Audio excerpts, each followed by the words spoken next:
Ray Brown's Talking Birds. Made possible by the generous support of the Birdwatchers General Store, Orleans, Cape Cod. Birdwatchersgeneralstore.com. By Vortex Optics with the VIP warranty. Their unlimited lifetime promise to keep you and your optic covered. Learn more at vortexoptics.com. And by Hog Island Audubon Camp. For full camp schedule, program details, and to register, visit hogisland.audubon.org. Good morning, afternoon, or evening, and welcome to our show number 1032. And happy Earth Month, everybody.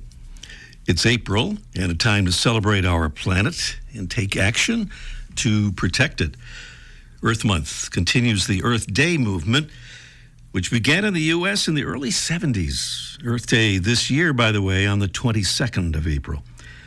Among the great events for Earth Month is the annual Plastic-Free Parks Trash Blitz, overseen by the great environmental group 5 Gyres. It's a project to track trash trends in U.S. national parks and on federal lands. And we'll have a guest from 5 Gyres here on Talking Birds in the near future to help us learn about the project, more about it, and how we can help. One thing we can do anytime we're out looking at birds is a thing that we call plurting, picking up litter while birding. We kicked off this project here on Talking Birds a couple of years ago and created a designation in which you can proclaim yourself to be a proud plurter. And today we'd like to welcome 2 new Talking Birds proud plurters. One who calls herself Naturalist Tasha from Tucker, Georgia. Thank you, Tasha. And a proud plurter who wishes to be anonymous in terms of on-air from Ramona, California. Well, to become an official proud plurter and thereby declare that you care about cleaning up the trash out there, especially the plastic kind, while doing some birding, just visit our talkingbirds.com website, click on the Get Involved tab, and let us send you a proud plurter iron-on badge, if you like, by which you can show folks your plurting pride. Meanwhile, we have ourselves an avian audio postcard, this time from the Reardon family up in the Rockies. Hello, Ray. This is Kevin. And Roxanne. We are coming to you from the Front Range of Colorado. We have just spent the morning watching a golden eagle incubate eggs on its nest. Shortly after our arrival, its mate showed up and there was a nest exchange. So we know the pair is strong, and this is a great start to our 11th year monitoring at this nest site. We hope everything is well where you are. Today is March 23rd, 2025, and we love talking birds with you. Kevin and Roxanne. Take care, Ray. Bye. Bye-bye. Thank you, Kevin, and thank you, Roxanne. We love talking birds with you as well and hearing from you, and we love to hear Talking Birds audio postcards. We should call them listener audio postcards, I guess, but they become Talking Birds audio postcards when you send us one. Just grab your smartphone or other digital recording device and just describe what you're seeing or hearing and send the resulting file to ray@talkingbirds.com. No G in talking. Can you hear this bird? It's our mystery bird. But this is just a preview of the contest coming along a bit later. Our mystery bird is a smallish songbird that may be heard more often than it's seen, singing from dawn to dusk up in the forest canopy. I have a sneaking suspicion that we've played the wrong bird as our mystery bird, but we'll fix that later. We'll continue on with the clues here nonetheless.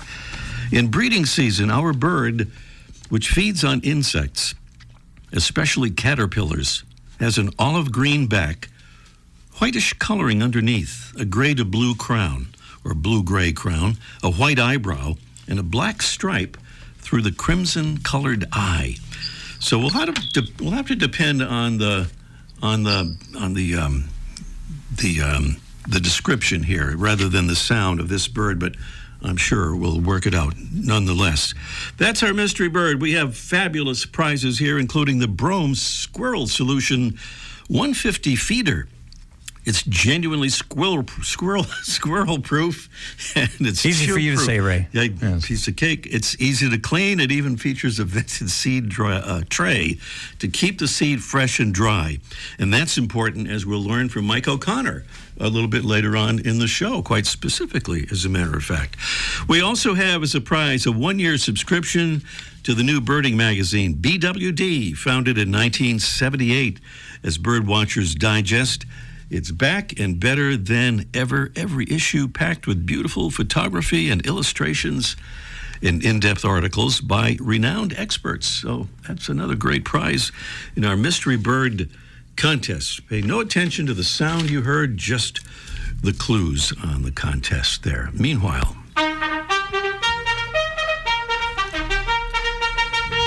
not just a salute, but a royal salute to another member of the Talkin' Birds Ambassadors royal family, Talkin' Birds Ambassadors. And we want to say thank you to Keith Sullivan from Providence, Rhode Island. Thank you, Keith, down there in the great Ocean State. He says he enjoys our program and the lighthearted humor that is sometimes actually intentional, not all the time, but part of the time, we hope. Thank you so much, Keith. To become an ambassador, it's that all-purpose Get Involved tab that you want to click on at talkinbirds.com. That'll show you how to become a Talkin' Birds ambassador and join the more than 900 Talkin' Birds ambassadors now in the family. That's the Get Involved tab at talkinbirds.com. It's a big deal for us to have ambassadors helping us spread the word about our show and about what we're doing, and that's trying to spread the word about birds and conservation. Still to come today, a group of pesticides called neonicotinoids, or neonics, have created a big threat to bees and other pollinators, as well as to insectivorous birds and lots more. And Environment Colorado's Henry Stiles will be here to talk about what his state is doing to fight back against the threat. Also today, Mike O'Connor will join us for Let's Ask Mike Live about why it's important to keep your bird seed and feeders clean and dry. Just mentioned that, see? And up next, a bird with both ecclesiastical and congressional connections is this week's featured feathered friend.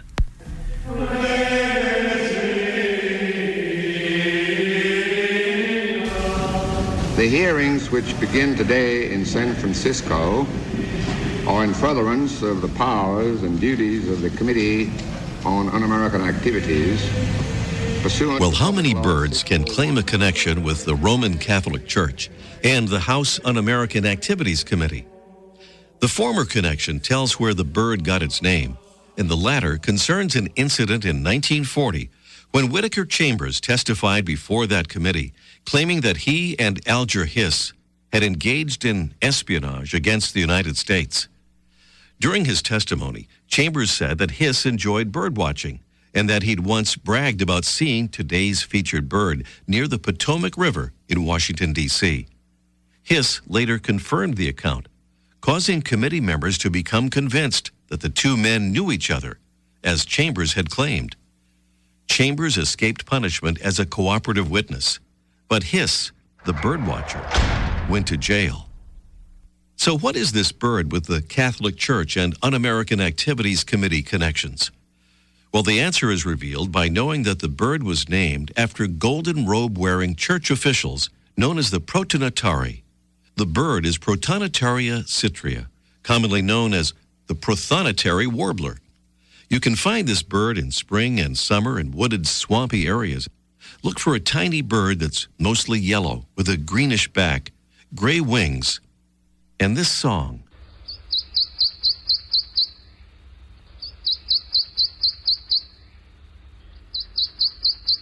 A bird rich in color and in history.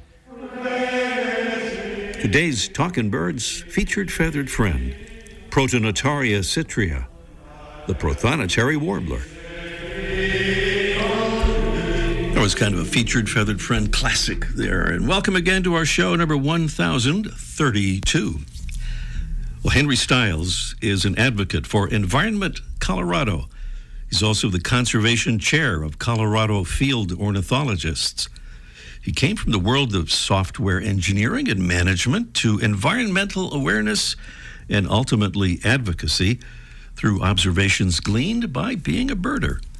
He joins us now to talk about the hazards to pollinators and many other creatures, including birds and people, through the improper use of a class of pesticides called neonicotinoids, or neonics, and to tell us what his state is doing to help fight back against the dangers. Good morning, Henry.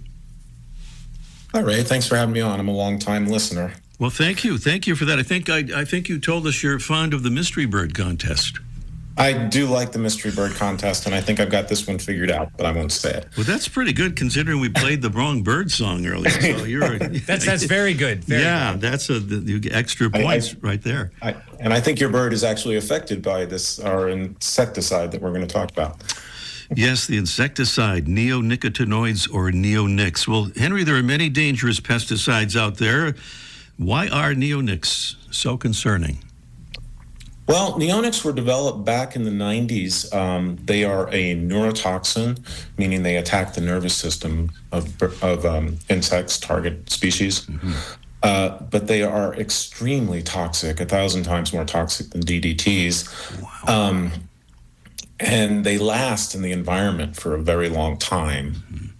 And the way they're being used right now predominantly is through a seed coating.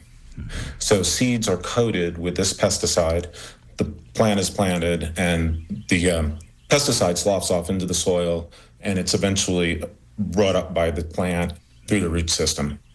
But a lot of it sloughs off into the soil and gets into surface water, gets into groundwater, and it's really creating environmental havoc. Mm-hmm. So it becomes part of the plant and part of the soil, right, surrounding the plant. It does. It's taken up by the plant, and it becomes actually part of the pollen also, which is a big problem for bees.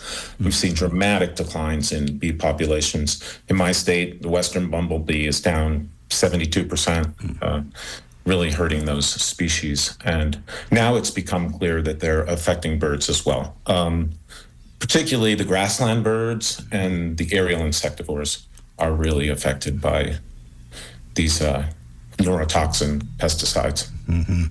Well, I believe you were instrumental, Henry, in passing a bill in 2023 that banned neonics from physical store shelves and also what's the other, virtual store shelves, so online. What was the result, the practical result of that ban?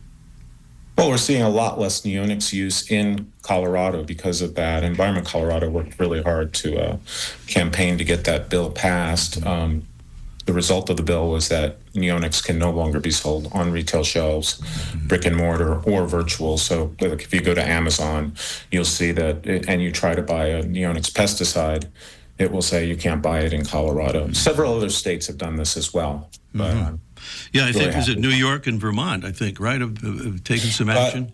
There's a few, I think there's 10 other states, actually. The New York and Vermont are the states that have actually done something about these seed coatings. And that's kind of different. We don't have any regulation whatsoever for this stuff, and it's just being used all across the United States. So that, I think, if I'm right here, leads to the other bill in the works for 2026 to regulate neonic-coated seeds that are not treated, I guess, now as regulated pesticides. Is that about right? Right. That's the crazy thing about this, is that they are not treated as restricted use pesticide yet. They are so toxic, and we're seeing the huge effects in the environment. They are restricted in the European Union. They are restricted in parts of Canada, to include Ontario and Quebec. And New York and Vermont have taken action to restrict them. So this isn't a ban. What it means is if you want to use these, you have to show that you have an application for them. Mm-hmm. But the regulation in itself will dramatically reduce the usage of these, because the way they're being used now is basically prophylactically. Mm-hmm. People just use them, and even if they don't have a problem. So that results in just huge, widespread use. Now, I think you've said you're not even totally against the use of these neonicotinoids in the right application, and maybe that leads us to what we do at home gardeners. How do we stay away from them?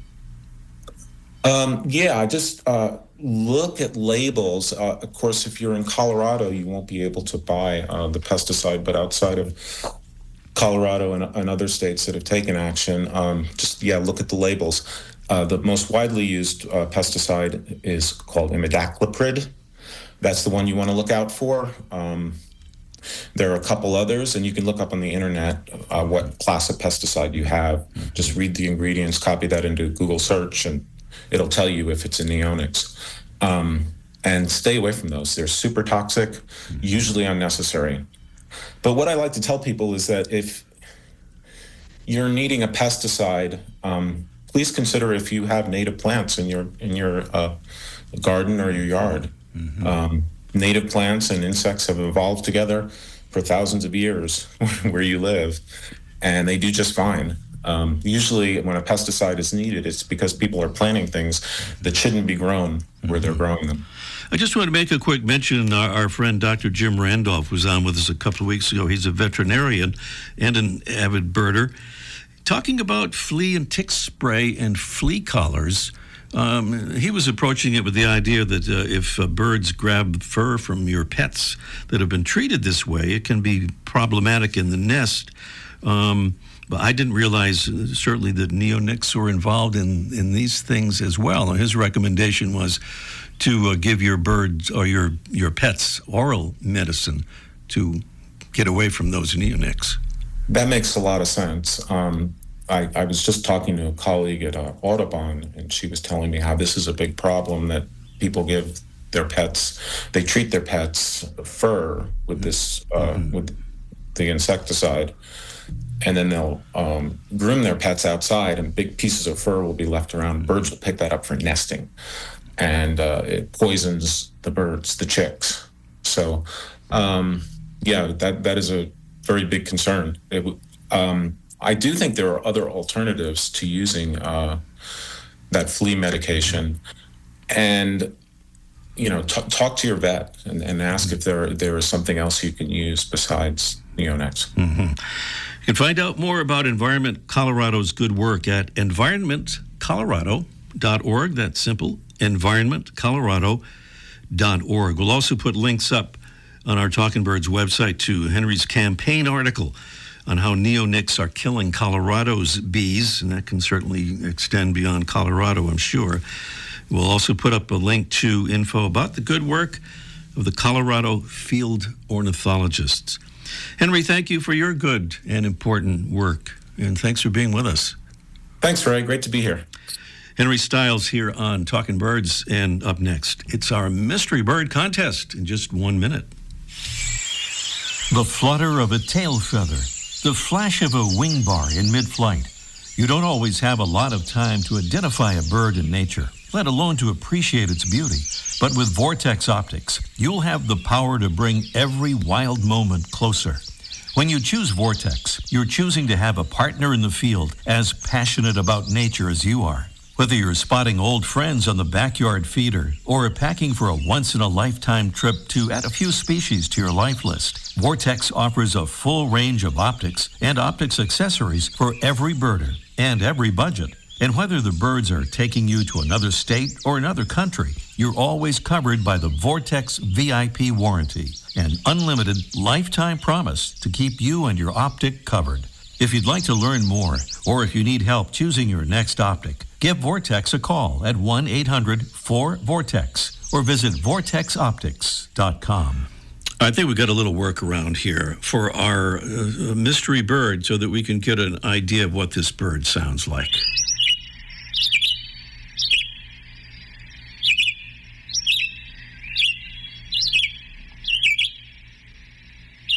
There he is. It's our mystery bird. You've heard the other clues, and give us a call here and let us know what that bird is. Our mystery bird contest coming along here officially. Meanwhile, though, we're going to check in with Mike O'Connor for Let's Ask Mike Live. Did I give the prizes? I want to give the prizes, although before we move on, just in case you missed it earlier. The Brome Squirrel Solution 150 feeder, genuinely squirrel-proof, and a 1-year subscription to BWD Magazine. Okay, now let's ask Mike Live in just 1 minute.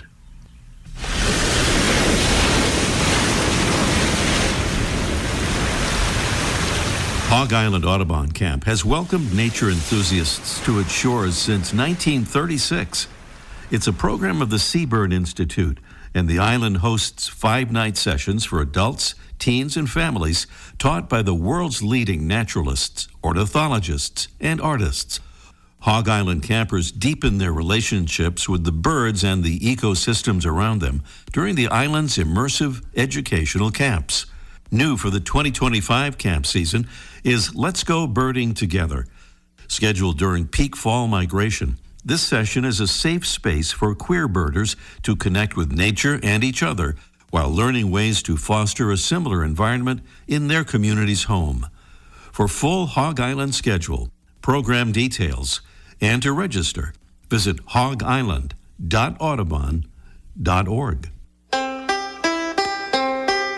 Mike O'Connor is about to join us from the world-famous Birdwatchers General Store, Orleans, Cape Cod. I can see Tim feverishly setting something up there on the phone, so I don't know if Mike is quite there just yet, but we'll find out. Hello, Mike.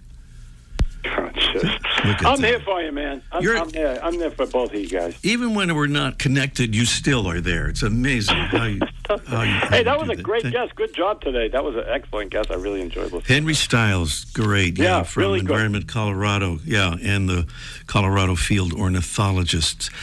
So next time you want having David Clapp on, just bump him and put that Henry back on. We'll put him. Yeah, I'll make a note of that. Yeah, David line through Henry Stiles. So we gave a little hint earlier about your topic today, which is about keeping seed and feeders clean and dry. Is that really important? Yeah, well, of course it is. And, it's funny. I always complain, that people who bring in their feeders that there's a problem. They have a problem with their feeders, need to be fixed, need to be adjusted. And they always bring them in already with the bird seed still in them, which makes it impossible for me to fix. And I kind of yell at them a little bit. A little bit. And so a lady brought in one the other day, still full of bird seed, but before I had a chance to grumble at her, she said the birds had stopped coming, and they started. It was very successful. This was a thistle or Niger feeder, whatever term you prefer. And the birds were coming, and they were happy. And then they stopped, and they hadn't come for months. And so she brought it in, and then we looked at it. And the bird feeders aren't waterproof because they have to have a way for the bird seed to get out, and so sometimes moisture gets in. And clearly, this just had gone through a rainstorm, and the seed got a little caked. It didn't flow to the tiny holes that Niger thistle feeders have. And so the birds came, and then they couldn't get to the food. So I cleaned it out for her, and then I took it to my house and put fresh, dry seed in and tested it, and it worked great. The birds came, and they emptied like half of it in a couple of days and brought it back and gave us some advice, and it's fine. But that happens a lot. And thistle seed is coated with shells on it, but some of the seeds that are really susceptible are kind of the whole sunflower or shelled peanuts or even cracked corn. I don't know who puts cracked corn in a feeder, but all those things are susceptible, especially to moisture when you have a really rainy period. So I advise people to go out, and if you see the seed clumping a little bit, give it a little shake. The seed will flow down, and if you're concerned that it might be too wet, certainly you can replace the seed, and if you notice the seed has gotten moldy, then just take it to the trash. A lot of people attempt to well, it's kind of moldy, I'll just dump it on the ground. Don't do that. It's not good. Just put it in the trash, clean your feeder out, and then put some fresh seed in. But inspect your feeders after a rainy period, because birds, even if they want the seed, a lot of times they can't get it because it's all clumpy. And what I do is I have, and you could have this, you have a secondary feeder, maybe an older one you don't want or one you don't use all the time. And so what I do is I fill that, and then I bring my primary feeder in, and give it a good cleaning and dry it out, and then the old feeder's out there for the birds so they don't miss it. And that's it. But just kind of wash your feeder after it's raining. Yeah. That old clumpy seed, you can't use that for like making muffins or anything like that with her, right? Well, no, I do that. You make the muffins too, but otherwise Use it to pave your driveway. Driveway pavement works for it. It does. It's a very universal use. All right, Mike. Thank you for that. Next week, Mike O'Connor will be back with us here for Let's Ask Mike. And we're back to the Mystery Bird Contest. And I think we might even be able to play the sound of the bird again. We're doing something a little different in order to do that. But you don't, I guess, really need to know that. It's just that we're doing it. And there is that mystery bird. And the number is 781-837-4900, 781-837-4900 for that smaller songbird, maybe heard more often than it's seen, singing from dawn to dusk up in the forest canopy. Why do I have the feeling that I didn't give the clues earlier? I thought you did, but give them now, Ray. It's all right. One of those blooper shows that people are so fond of. It's the first show of April, that's why. That's what it is, yeah. So this is a bird that breeds over most of the contiguous U.S. except in the southwest quadrant and through most of Canada. I did not give these clues. I'm sure of it now. In breeding season, our bird, which feeds on insects, especially caterpillars, has an olive green back, whitish coloring underneath, a gray to blue-gray crown. I did give this part. A white eyebrow and a black stripe through the crimson-colored eye. That is our mystery bird. What the heck is that bird is the question. And the number again is 781-837-4900. And we're about to take our first call here. And I think it's from Terry, who is in Syracuse, New York. I'm not sure if we've got Terry quite ready to go on the air or not, but let's see by asking this question. Terry, are you there? Yes. Okay. All right. Thank you, Terry. And you're calling in, of course, on the Mystery Bird Contest. And what do you say the bird is, Terry? Is it a Tennessee warbler? A Tennessee warbler. Tim is making a kind of a face over there and suggesting that it is not a Tennessee warbler, but a top quality guess. Exactly, a top quality guess. Hard. Thank you, Terry. All right, well, thanks. Try us Have again. A good day. All right, you too. Let's see if Caroline has the answer. Good morning, Caroline. Hi. Hi, you heard It's the red-eyed vireo. The red-eyed vireo. You said that with such confidence, it must be right. Bells are ringing and applause is being heard. Nice job. Yes, the red-eyed vireo is indeed our mystery bird. I think we might have time for a bonus question. Do we have time, Tim? I guess 2 minutes. Okay. Would you like to do a bonus question here, Caroline? Okay. And the red-eyed vireo is having his caterpillar for breakfast. Right in your yard? I bet he is. Oh, you bet he is. Okay. All right. Here's the question. We've all heard about the tariffs the U.S. is planning to impose on countries all over the world, including the Heard and McDonald Islands in the Arctic Ocean.